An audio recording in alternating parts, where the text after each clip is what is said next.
Frères et sœurs, soyez les bienvenus en ce 3e dimanche du Carême.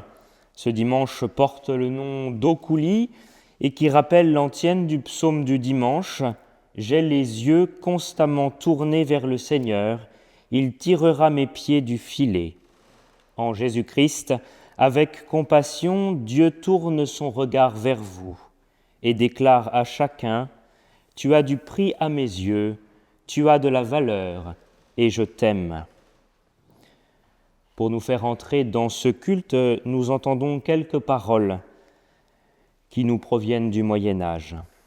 « Et maintenant, va, petit homme, fuis un moment ce qui t'occupe. Cache-toi un peu de tes pensées tumultueuses. Dépose maintenant tes soucis, ce fardeau, et remets à plus tard tes obligations, ce labeur. Vaque à Dieu quelque peu, et repose en lui quelque peu.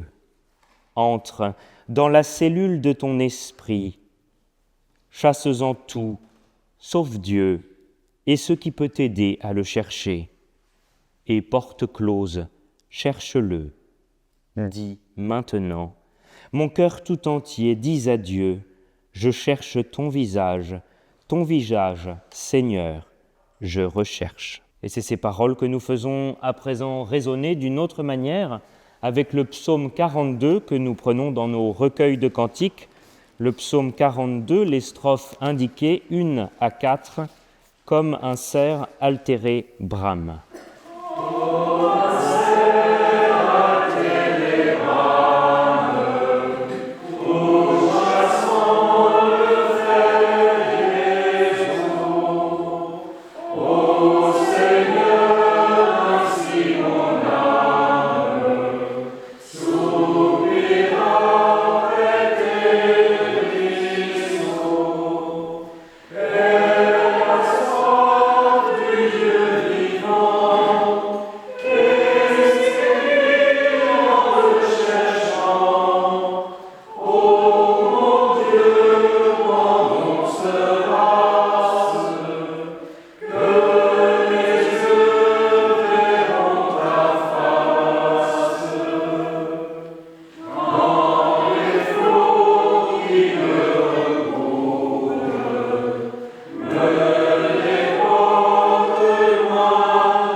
Frères et sœurs, nous sommes assemblés dans cette maison au nom du Père, du Fils et du Saint-Esprit.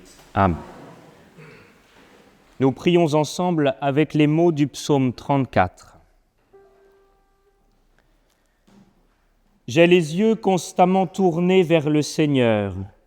Il tirera mes pieds du filet. Le regard de Dieu se pose sur les justes. Son cœur est un cœur qui écoute. Le Seigneur entend ceux qui l'appellent. De toutes leurs angoisses, il les délivre. Le Seigneur est proche du cœur brisé. Il sauve l'esprit abattu. Nombreux sont les malheurs pour le juste, mais le Seigneur chaque fois le délivre. Il veille sur chacun de ses os. Pas un ne sera brisé. Le mal tuera les méchants, ils seront châtiés d'avoir haï le juste. Le Seigneur rachètera ses serviteurs. Pas de châtiment pour qui trouve en lui son refuge. Amen. Dieu notre Créateur, gloire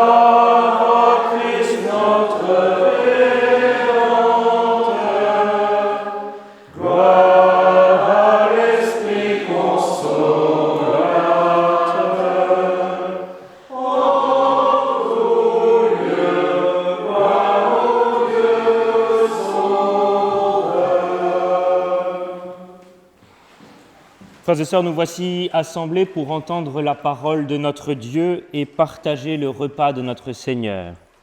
Il est juste et bon qu'auparavant, nous fassions preuve d'humilité, que nous confessions ensemble nos péchés pour nous attendre à la grâce de Dieu.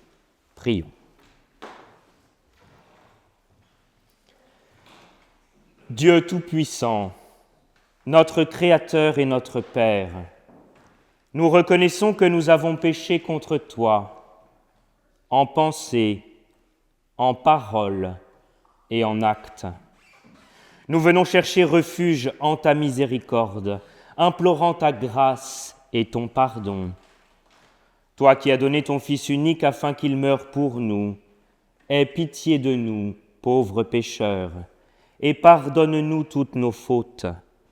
Par ton Saint-Esprit, aide-nous à mieux connaître ta volonté et rends-nous obéissants à ta parole, afin que nous recevions la vie éternelle par Jésus-Christ, ton Fils, notre Sauveur. Amen.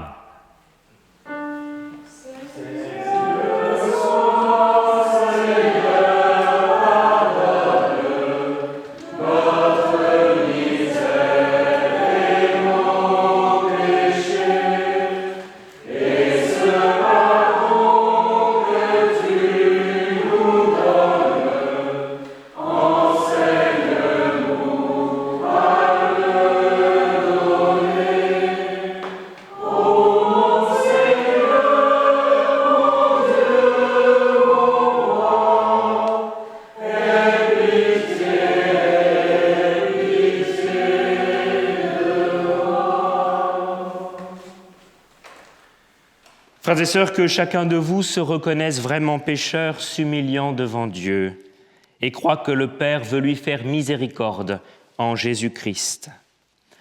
À tous ceux qui de cette manière se repentent et cherchent en Jésus-Christ leur salut, j'annonce la rémission et l'absolution de tous leurs péchés, au nom du Père, du Fils et du Saint-Esprit. Amen. Levons-nous pour chanter la gloire de Dieu.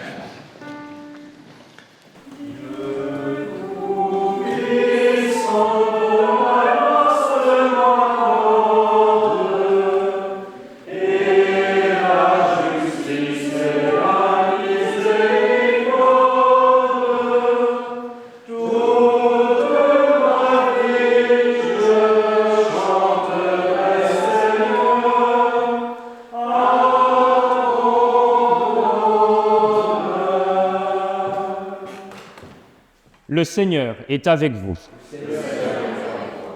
Prions encore. Seigneur notre Dieu, tu sais notre faiblesse et notre aveuglement. Tu as pitié de nous. Accorde-nous les bienfaits que nous ne méritons pas. Nous t'en prions par Jésus-Christ, ton Fils, notre Seigneur, qui vit et qui règne avec toi, Père et le Saint-Esprit, un seul Dieu, pour les siècles des siècles.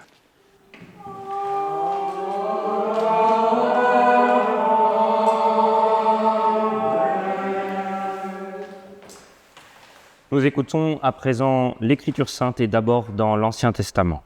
Moïse faisait paître le troupeau de Jéthro, son beau-père, sacrificateur de Médian.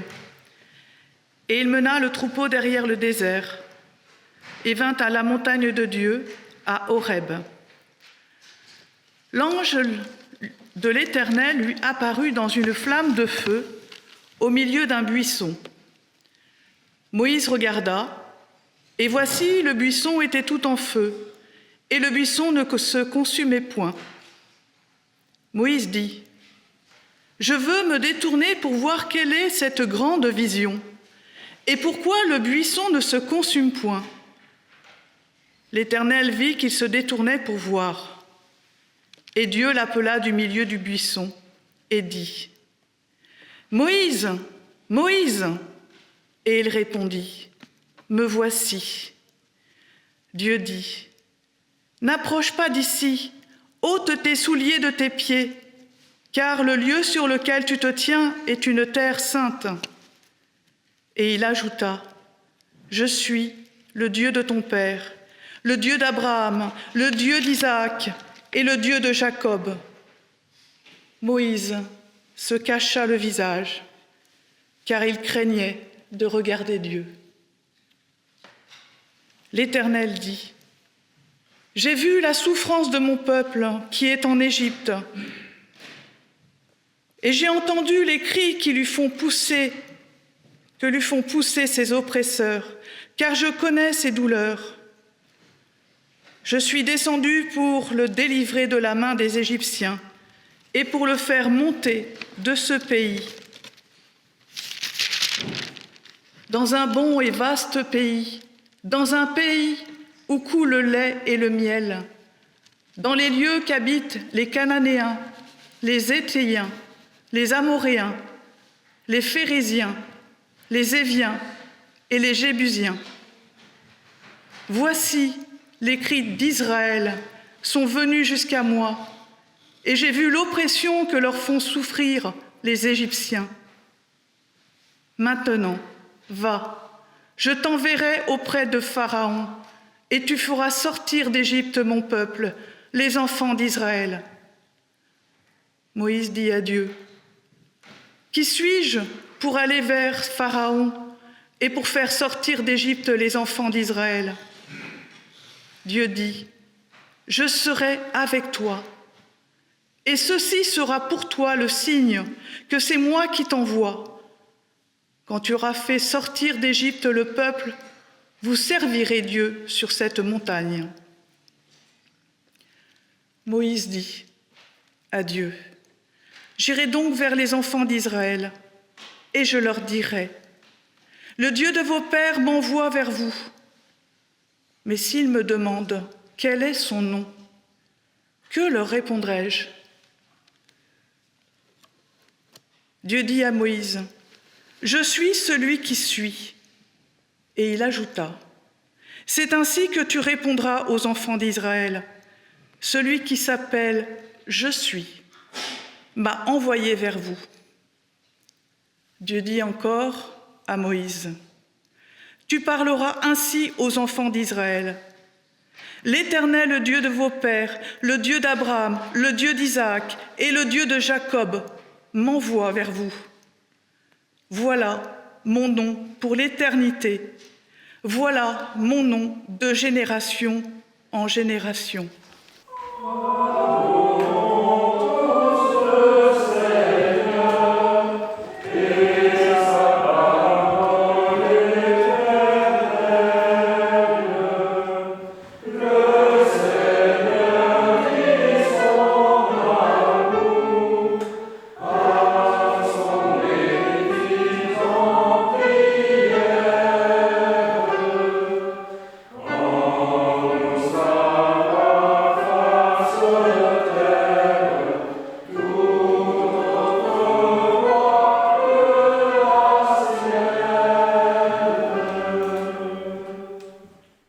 Lecture de la première épître de Paul aux Corinthiens, au chapitre 10, les versets 1 à 12.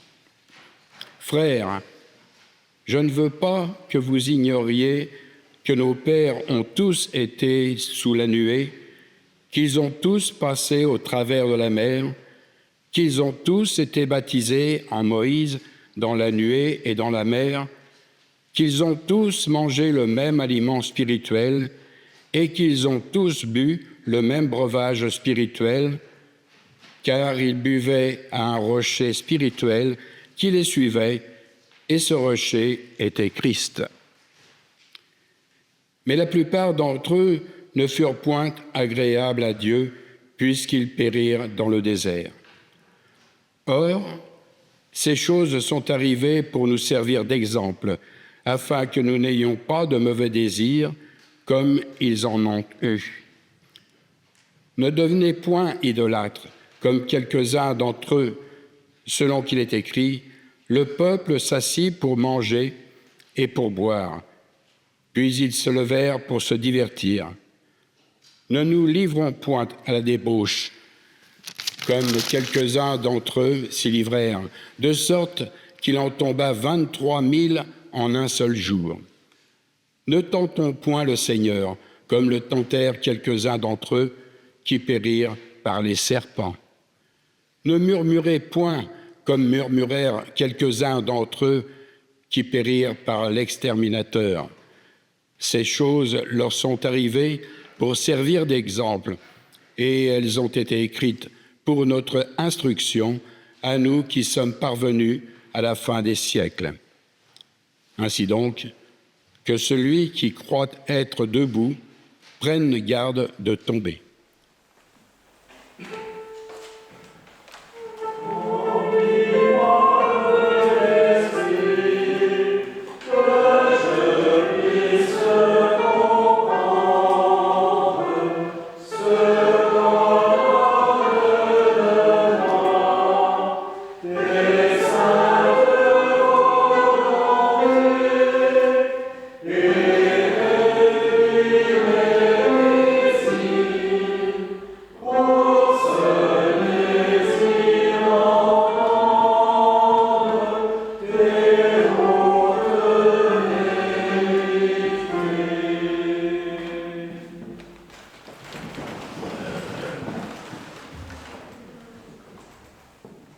Évangile de Jésus-Christ selon saint Luc au chapitre 13.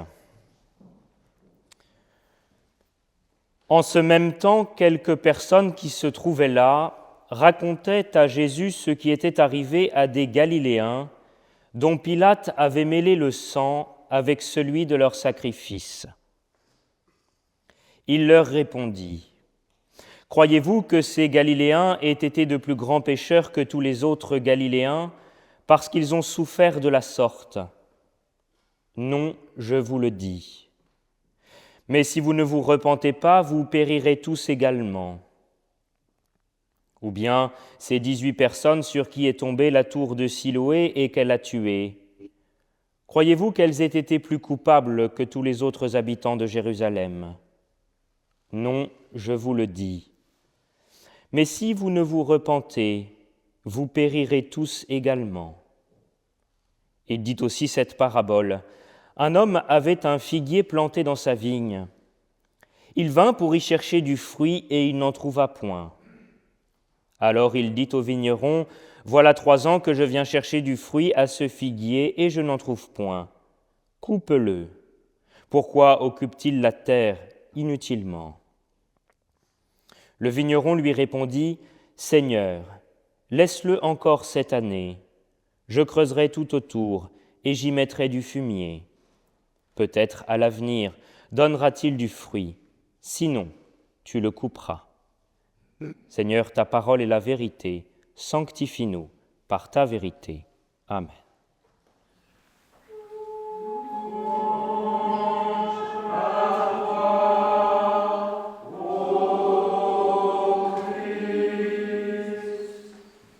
Et nous prenons nos recueils de cantiques pour chanter ensemble le 33-12, les strophes 1 à 3, entonnons un saint cantique.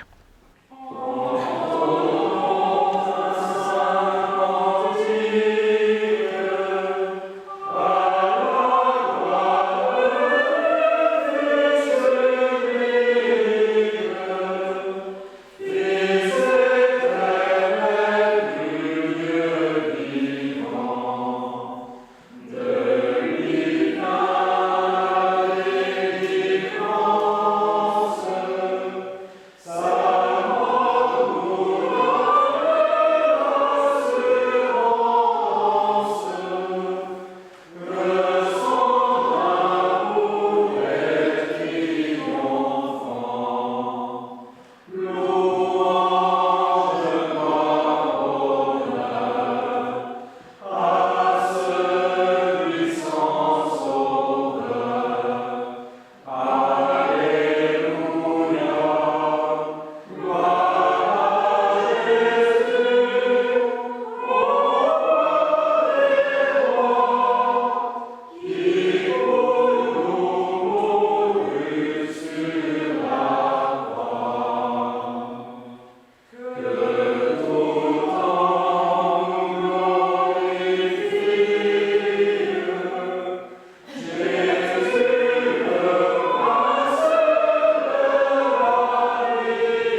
Avant la prédication de la parole de Dieu, nous prions.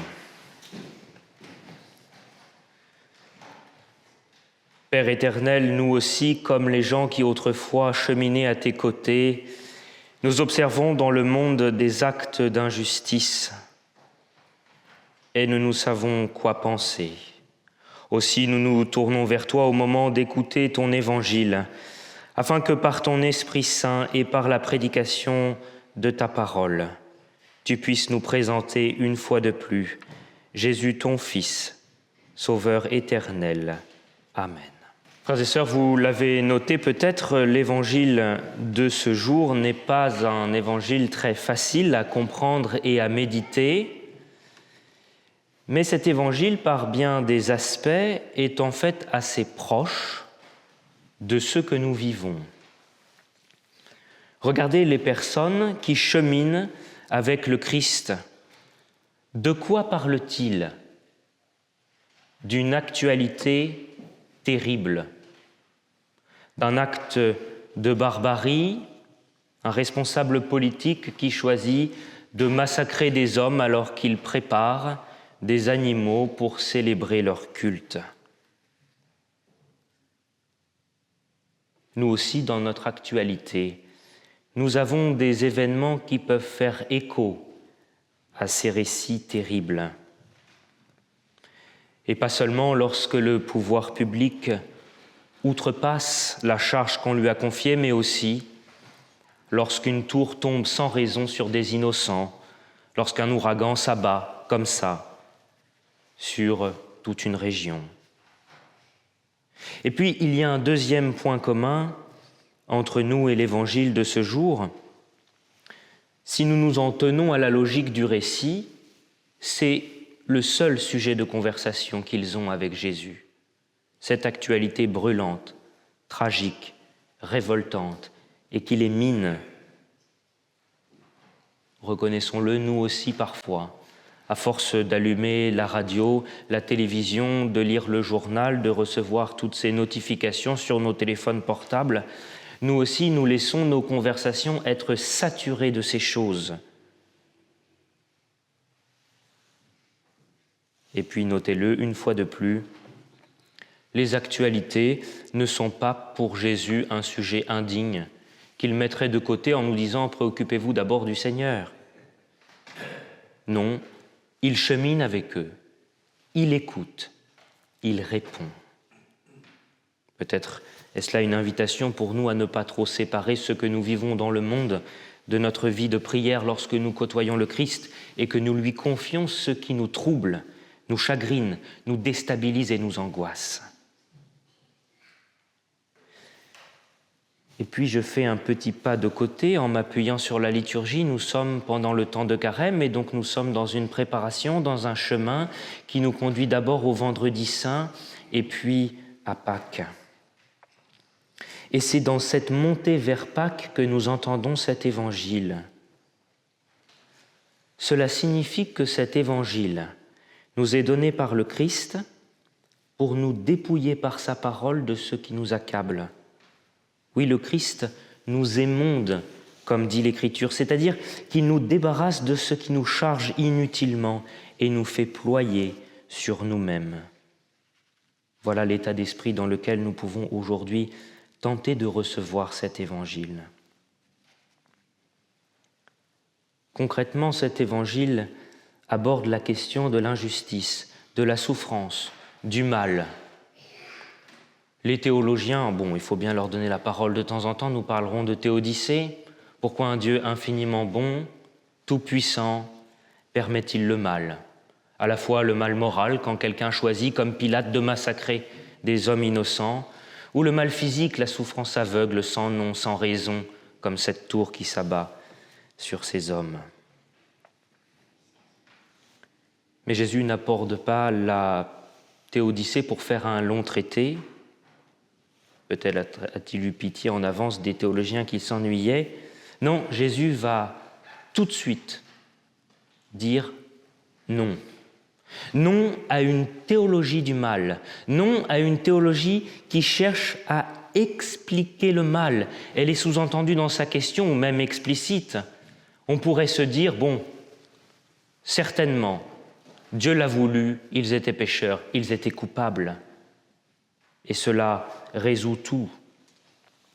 Mais vous connaissez l'Évangile comme moi, il y a celui que nous avons lu où le Christ répond très clairement « non ». Ce n'est pas parce qu'ils sont plus coupables que les autres qu'ils ont souffert ce qu'ils ont souffert. Et puis il y a cette histoire de l'Évangile que vous connaissez. « Rabbi, qui a péché, cet homme ou ses parents, pour qu'il soit né aveugle ?» Et Jésus répond « Ce n'est pas que lui ou ses parents aient péché, mais c'est afin que les œuvres de Dieu soient manifestées en lui. » La révélation de Dieu en Jésus-Christ n'est pas une explication du mal qui vise à justifier Dieu. La parole du Christ n'est pas une grande justification qui rassure et qui permettrait alors de détourner le regard. L'Évangile n'est pas un discours qui répond à tout et qui supprime le dialogue. Vous l'avez noté, le nom du Christ renforce le scandale. Alors s'il n'était pas plus coupable que les autres, pourquoi ? Le Christ ne répond pas, mais notons d'abord que sa parole, une fois de plus et j'insiste, sa parole ne recouvre pas le monde et son injustice pour l'adoucir et le rendre acceptable. Mais vous l'avez noté comme moi, le Christ passe à une très vive interpellation. Si vous ne vous repentez pas, vous périrez tous également. Douleur pour nous que cette réponse. À notre indignation sur l'injustice du mal dans le monde, le Christ répond par une indignation sur nous-mêmes. Parce que oui, frères et sœurs, nous aimons mettre le mal en lumière pour le dénoncer. Mais nous n'aimons pas qu'on nous mette en lumière pour voir ce qui en nous contribue à ce mal. De sorte que saint Augustin avait bien raison de poser la question « L'homme aime-t-il la vérité ?» Est-ce que vous pouvez préférer être heureux sur un mensonge ou être moins heureux, mais au moins savoir la vérité ? Vous préférez savoir la vérité. Augustin dit « Vous mentez ». Vous aimez voir la vérité, savoir la vérité, lorsque la vérité est jetée devant vous. Lorsque les projecteurs montrent ceux qui sont devant vous. Mais vous ne voulez pas que les projecteurs se retournent, or la parole de Dieu est un projecteur qui se retourne. Oui, le Christ est dur avec nous ce matin. Mais pas seulement ce matin. Si nous lisons dans l'évangile de Matthieu, au chapitre 15, le Christ dit « Mais ce qui sort de la bouche vient du cœur et c'est ce qui souille l'homme. Car c'est du cœur que viennent les mauvaises pensées, les meurtres, les adultères, les débauches, les vols, les faux témoignages, les calomnies. Voilà les choses qui souillent l'homme. » Mes frères et sœurs, le Christ ici ne se fait pas moralisateur. Il se fait moraliste. Le Christ ne veut pas, en nous disant cela, supprimer ce que nous voyons dans le mal, dans le monde et qui nous révolte parce que c'est mal. Le Christ veut débusquer dans notre indignation ce qui n'est pas tout à fait clair. Peut-être. La Bruyère, en tout cas, le dirait. Peut-être que nous regardons le mal flagrant des tyrans parce qu'il est tellement grand qu'il diminue le nôtre. Peut-être que notre indignation comporte sa part d'hypocrisie et de facilité. Le Christ, pas toujours, peut-être parce que c'est carême, nous dit « D'accord, mais et toi ? Regarde à ton cœur. Ne te sépare pas du mal que tu vois et qui te révolte. Sache que tu en es partie prenante. » Alors si nous entendons cet évangile ainsi, qui, vous l'avez noté, ne supprime pas toutes les questions, ce n'est pas sa visée. Si vraiment nous entendons cette interpellation très vive du Christ et que nous nous regardons dans sa lumière, peut-être que nous dirions de nous-mêmes « Pourquoi occupe-t-il la terre inutilement ? Pourquoi est-ce que j'occupe cette terre si j'y participe ?» Et là, nous comprenons pourquoi. Saint Luc a voulu, dans son évangile, mettre cette parabole du figuier après le massacre de Pilate, après la tour de Siloé. Oui, parce que ce vigneron qui dit au propriétaire « Ne coupe pas la vigne tout de suite, même si elle est inutile. Je vais creuser une tranchée, je vais mettre du fumier, je vais en prendre soin, cela va repartir. » C'est le Christ qui le dit à son Père pour nous.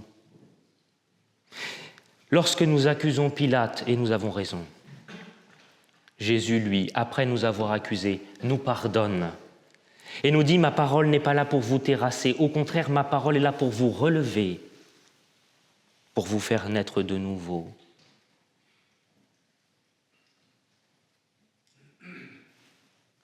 Très bien, monsieur le pasteur, mais le mal du début. Eh bien, je n'ai rien à vous dire là-dessus. Mes poches sont vides. Mais dans l'Évangile, quelque chose. On parle des sacrifices des Galiléens. Certains exégètes, peut-être avec un peu de générosité, tant pis, nous disent peut-être était-ce les agneaux de Pâques ?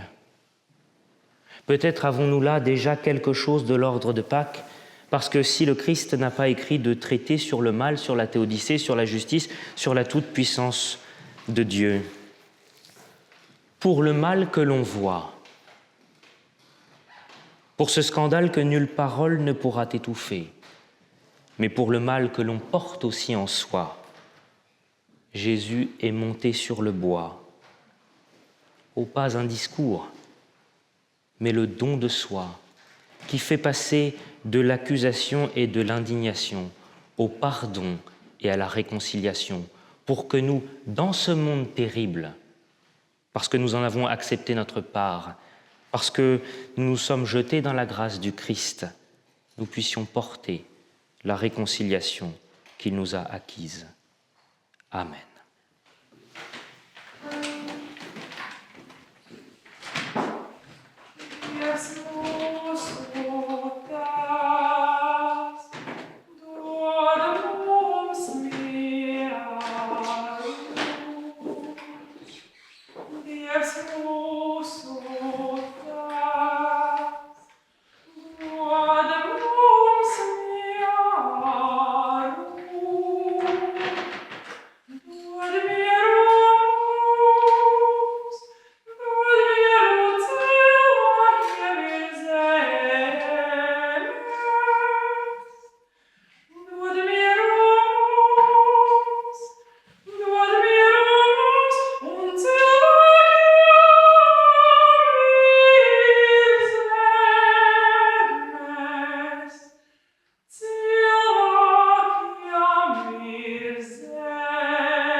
Ayant reçu la parole de Dieu pour notre vie, nous pouvons nous lever pour répondre par la confession de notre foi. Nous le faisons avec le symbole des apôtres tous ensemble. Je crois en Dieu, le Père Tout-Puissant, Créateur du ciel et de la terre, je crois en Jésus-Christ, son Fils unique, notre Seigneur, qui a été conçu du Saint-Esprit et qui est né de la Vierge Marie. Il a souffert sous Ponce Pilate, il a été crucifié, il est mort, il a été enseveli, il est descendu aux enfers. Le troisième jour, il est ressuscité des morts, il est monté au ciel, il est assis à la droite de Dieu, le Père Tout-Puissant, et il viendra de là pour juger les vivants et les morts. Je crois au Saint-Esprit, la Sainte Église universelle, la communion des saints, la rémission des péchés, la résurrection de la chair et la vie éternelle. Amen. Nous prenons nos recueils de cantiques pour notre troisième cantique, le 47-07, comme affiché les strophes 1 à 4.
Élargissons à présent notre prière, frères et sœurs, par l'intercession. Prions encore.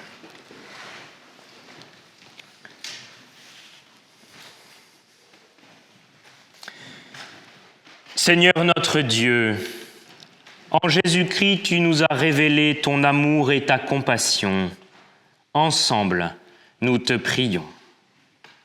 Pour les églises de par le monde, pour leurs pasteurs et leurs responsables, pour celles et ceux qui annoncent l'Évangile, afin qu'ils fassent connaître ta parole jusqu'aux extrémités de la terre. Seigneur, nous te prions. Pour les hommes et les femmes qui dirigent la destinée des peuples, pour les responsables de nos villes, afin qu'ils luttent contre l'injustice et veillent au respect du droit de chacun. Seigneur, écoute-nous. Pour les personnes qui souffrent de la famine, de la guerre, de la pauvreté, de la misère, Que l'amour du Christ nous pousse à soulager leurs souffrances jusqu'à notre propre renoncement. Seigneur, écoute-nous.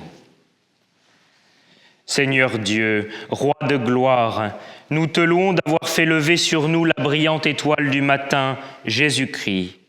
Que sa lumière éclaire nos obscurités et nous guide dans le temps présent et dans l'éternité. Amen.